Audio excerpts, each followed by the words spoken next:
Hello, welcome to Wild Horse Rides. My name is Frederick. Today we're talking about organizing your notes and developing your plot. One of the most important parts of writing is developing your plot. You must also be able to keep track of any ideas you might use for current or future works.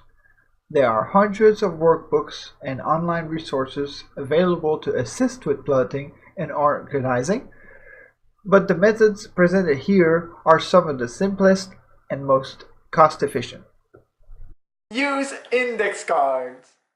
Index cards are portable and can be organized in a variety of ways. Try punching holes in one corner and keeping them organized on a keyring.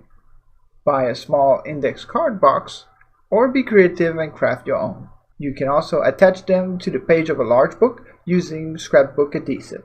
Index cards are often line-ruled, which makes your notes look neater. You can use the back of your cards for sketches of characters, places, or pasting clips photo of real-life inspiration. You can also purchase color-coded cards and use them for different purposes. For example, you can make all your character cards pink and make your setting cards blue.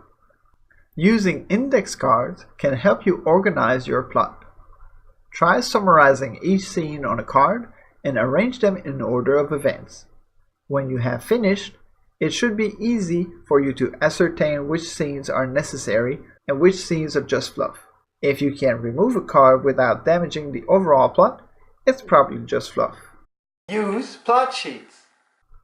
There are dozens of free plot sheets available on the web.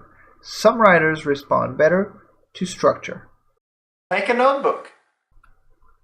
You can carry a small notebook around in your purse or backpack and take notes whenever you see or hear something interesting, whether it be a unique face or an amusing bit of overheard conversation.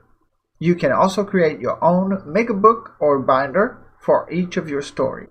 If you use a binder, you can print your manuscript and store the most recent version there for editing. Draw a map. Map making can help you develop your story, especially if your plot takes place in a universe you created. These maps can help you accurately judge travel time. Knowing the obstacles and key landmarks of your world will assist you in planning each of your adventures. You can also use these map-making tools to lay out your cities and villages, adding depth to your descriptions and fleshing out your world. If you are satisfied with your end result, you can even include your map in your novel. Readers can follow along with your adventures and see the layout of your world. There are many online resources for map making. Some of them are very affordable, even free. Thanks for watching. If you liked our video, please like and subscribe. And if there's any topic you would like us to cover, please leave it in the comments below. Thanks again.